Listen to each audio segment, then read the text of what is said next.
ये गांव जिला पौड़ी गढ़वाल पट्टी चौथान का भैड़गांव तल्ला है, जहां पर शुद्ध जैविक खेती कर रहे पूर्व ग्राम प्रधान बुद्धि सिंह रावत, जो कि गांव से छोटी मोटी नौकरी की तलाश में घर परिवार छोड़कर प्रदेश जाने वाले नौजवानों के लिए खेतीबाड़ी में नए प्रयोग करके धन कमाकर नज़ीर पेश कर रहे हैं। आइए देखते हैं पर्वतीय न्यूज़ संवाददाता से उनकी मुलाकात। नमस्कार, आप देख रहे हैं पर्वतीय न्यूज़ और मैं हूं गोपाल नेगी। मैं आपको लेके आया हूं आज पट्टी चौथान के ग्राम भैड़गांव तल्ला में। यहां पे जो काम हुआ है वो नौजवानों के लिए एक नज़ीर पेश की है रावत जी ने, और मैं आपका परिचय कराता हूं उनसे। सर, आपका नाम? मेरा नाम श्री बुद्धि सिंह रावत, पूर्व प्रधान भैड़गांव तल्ला। अच्छा, तो जो आपने ये पॉली हाउस बनाया है, क्या इससे पहले भी आपने कोई एक्सपीरियंस किया हुआ है? हाँ, इसका एक्सपीरियंस तो मैंने बाहर जाके देखा, तो मैंने देखा है यहाँ पर मेरा ये जो पौधा है उगाने का, इसका बड़ा अच्छा वो है, बहुत जल्दी उग जाता है पौधा, इसलिए जो है हमने तभी पॉली हाउस की इसका वो मांग की इसकी, और तब जाके ये पॉली हाउस हमने लगाया। और पिछले साल मतलब इसमें कम से कम हमने एक खीरे के बेल पर 15-16 किलो का लगभग जो है खीरे प्राप्त किए, और बीन्स भी काफ़ी मात्रा में हुई थी यहाँ पर। तो इसलिए मेरे को अच्छा लगा ये पॉली हाउस का जो है इसका बहुत अच्छा वो है। अगर लोग इसको लगाना चाहें तो काफ़ी प्रॉफिट है इसमें, पर देख रेख इसकी बहुत तगड़ी होनी चाहिए। देख रेख चाहिए, इसको बार बार खोलना पड़ता है, बंद करना पड़ता है, इसको क्लाइमेट जो है हिसाब से देना पड़ता है, क्योंकि क्लाइमेट मेन है इसका। हमें किस फसल को कौन सी क्लाइमेट देना है उस हिसाब से हमने इसके जो साइड के पर्दे हैं तो अप डाउन करने पड़ते हैं, कि इसको किसी को ज़्यादा क्लाइमेट चाहिए, हैवी चाहिए, किसी को डाउन चाहिए, तो इसलिए उसके लिए जो है इसका देख रेख करना जो है एक आदमी जो है इसके लिए रात दिन जो है उसमें रिसर्च पे चाहिए, जो कि लगातार इसको देखता रहे। तो अभी तक क्या क्या आपने फ़ायदा लिया? अभी पिछले साल मतलब नवंबर दिसंबर तो बना है, अभी साल भर हो रखा है इसको लगभग। अब फ़ायदा ये लगाओ तुम्हें कि हमने इसमें पौध उगा करके हमने फूल भी उगाए, यहाँ पे सारे गाँव में फूल उगा दिए, सारे गाँव में फूलों की वो भरमार हो गई, बिल्कुल सबको दे दिए मैंने पौध, फूल के पौधे, और बहुत बढ़िया बीन्स हुई इतनी ज़्यादा है कि हमारे खाने से असमर्थ हुए। हमने ना तो बेचा बाज़ार में, लोगों को देते रहे, जिसको सब्ज़ी नहीं है लोग ले जाओ यहाँ से बीन्स ले जाओ, और फर्स्ट क्लास जो है लोगों ने बीन्स की सब्जी में बीन्स बहुत ज़्यादा हुए यहाँ। और खीरे भी हुए, तो खीरे हमने मतलब इस साल तो हमने व्यापार के हिसाब से नहीं बोते थे, वैसे मतलब ट्राई के लिए, मतलब कि क्या पता होते हैं नहीं होते हैं। इस साल मैंने पूरा इसमें जो है खीरा बो रखा है, हाइब्रिड बीज ला करके खीरा बो रखा है। मेरे को उम्मीद है कि 40-50 कुंटल जो है इसमें खीरा निकल जाएगा। क्या ये उनके लिए भी लाभप्रद है जो लोग कोरोना काल में वहाँ से पलायन कर गए बच्चे, तो उनके लिए भी कारगर हो सकता है? क्या इसका रोजगार हो सकता है इससे? रोजगार यहाँ छक है, पर लोग करें। और एक सबसे बड़ी वो है यहाँ पर प्रॉब्लम कि हम रोड हड़ से काफ़ी दूर हैं, जिससे हमारा ढुलान में जो है, पिछले साल मैंने जब अदरक उगाया तो मेरे पास 2 कुंटल 56 किलो अदरक हुआ, और मेरे को कम से कम 2400 रुपये उसका भाड़ा देना पड़ा। तो इसका मतलब कि आपको सरकार की तरफ से खाली ये मिल गया कि आप पॉली हाउस बनाओ और उसको बेचने का कोई प्रबंध नहीं है? ऐसा कोई प्रबंध नहीं है हमारे को, कोई ऐसा कुछ नहीं बताया नहीं गया, ना हमें बीज दिया जाता, ना कुछ दिया जाता, ना इसके विषय में किसी ने हमें समझाया। हमने तो अपने हिसाब से इसको कर रखा है। तो सरकार तो बोलती कि हमने जो कोरोना से पलायित लोग हैं उनके लिए हमने काफ़ी सारी सुविधाएं कर रहे हैं, उनके लिए रोजगार की व्यवस्था कर रहे हैं, लेकिन अगर ऐसे होगा आप उगाओगे उसको बेचने का कोई साधन नहीं होगा तो फिर कैसे? वो सब मैं बहुत चीज़ उगाता हूँ, कुंटलों के हिसाब से उगाता हूँ, तो परंतु वो जो है मैंने उन्हीं लड़कों से जो यहाँ पर कोरोना के दरमियान में जो है आ रखे थे, घर में आए थे जो, तो उन लड़कों के द्वारा जो है उसको सप्लाई कराया कि मैंने कहा यार थोड़ा बहुत उनका भी रोज़गार निकल जाएगा, पैसा निकल जाएगा, उनका चाय पानी का खर्चा निकल जाएगा, तो उनको मैंने 24-25 रुपये उसी का भाड़ा दिया। तो उससे कुछ प्रॉफिट हुआ आपको? अब मेरे को प्रॉफिट तो क्या है, मैं तो ये अभी स्टार्टिंग हो रहा है, लगभग प्रॉफिट भी हुआ, काफ़ी प्रॉफिट हुआ, मतलब जैसे मेरे जो इतनी मेरी मेहनत थी मेहनत का प्रतिफल मेरे को मिल गया। क्या लहसुन उगा के, क्या अदरक उगा के, क्या प्याज उगा के, क्या हल्दी उगा के, क्या धनिया उगा के। 2-3 चीज़ें ऐसी है कि हमारे पास लहसुन और अदरक और हल्दी को जो है जानवर नुकसान नहीं करता। तो ये जो पॉली हाउस ये कितने सुरक्षित हैं जानवरों से? ये जिस दिन से मतलब ये पॉली हाउस यहाँ पे लगा है, तो अगल बगल के खेत में भी जानवर नहीं आता है, क्योंकि उसको बड़ा देख करके डर के वो चला जाता है। ये है, अगल बगल के खेतों में भी काफ़ी दूर तक जो है जानवर नहीं आता है इसमें। इसमें क्या कुछ इन्वेस्टमेंट है क्या? हाँ, खर्चा पॉली हाउस में जो इसका सिक्योरिटी थी वो सिक्योरिटी जमा की हमने 12,500 रुपये।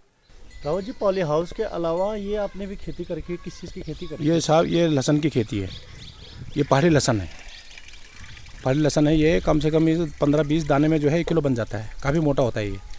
पर इसके लिए खाद आदि इसकी काफ़ी ज़रूरत पड़ती है, देख रेख की ज़रूरत पड़ती है, गुड़ाई निराई करनी पड़ती है बार बार। राहुल जी, इसके बाद जैसे कि आप ये तो कर रहे हैं, पिछले एक दो चार सालों से आप कर ही रहे हैं, तो क्या इसका आपने ब्रांडिंग कर रखी है? ब्रांडिंग तो नहीं करके वो उसे पैकेट बनाते हैं, मैं अपने हाथ से बनाता हूँ पैकेट, जिसके लिए जो है मुझे मतलब काफ़ी टाइम लग जाता है, पीसना पड़ता है उसको चक्की में, हल्दी या मिर्च के पैकेट बना करके फिर बाज़ार में। पर उस चीज़ में जो है प्योरिटी होती है, बहुत ज़्यादा प्योर। हमारी जो पहाड़ी चीज़ वो है, ये लहसुन या उसका अदरक है, इसका जो अदरक आदि सोख आदि जाता है उसका हम वो बना देते हैं, पेस्ट बना देते हैं, उसको फिर पैकेट बना के जो है बाज़ार में दे देते हैं, जिससे वजह से जो है पब्लिक को जो है बाज़ार में काफ़ी सहूलियत मिलती है। पर एक असुविधा है, यहाँ पर जो प्लेन्स का माल आता है हमारे यहाँ पर मतलब दुकानों में जो है, वो उसमें जो है केमिकल वाला है, वो पता नहीं किस हिसाब से सस्ते रेट में दे जाते हैं उनको, क्योंकि उसमें मिलावट होती है। पर जो हमारे पहाड़ी वो है उसको हम उसी रेट पे भी देते हैं, पर वो तभी जो है उसमें मंजूर नहीं होते हैं यहाँ के लोग लेने में, क्यों? जबकि वो प्योर है, उस प्योरिटी है उसके अंदर। अभी लोगों को इसके बारे में पता नहीं है। लोगों को इसके बारे में प्योरिटी का पता नहीं है, लोग जो है उसको खाली जो है बाज़ार का जैसे कि मिलावटी मसाले ले लेते हैं, मिलावटी चीज़ ले लेते हैं, तो इस वजह से लोग उनको सस्ता मिल जाता है। अदरक को लोग वहाँ पे तेजाब में धोते हैं, आप कैसे धोते हैं अदरक को यहाँ पे? नहीं, मैं तेजाब में नहीं धोता हूँ, हमने 2-3 दिन सुखाना है उसको, मतलब मिट्टी झाड़नी है, पहले उसकी मिट्टी झाड़ने के बाद हमने उसको पानी में 3-4 पानी में जो है खूब धो करके हिला करके उसके बाद सुखाना है, और सुखा करके फिर बाज़ार भेजता हूँ।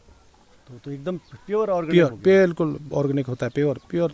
और उसके बाद उसमें अदरक में देखते हैं कोई अगर सूख रहा है वो घर है, उसको साइड कर देना, सुखाना, उसको सुखा करके उसका फिर पेस्ट बना देते हैं, पाउडर बना के फिर बाज़ार में पैकेट दे देते हैं। और जिस खेत में क्या बोया हुआ है?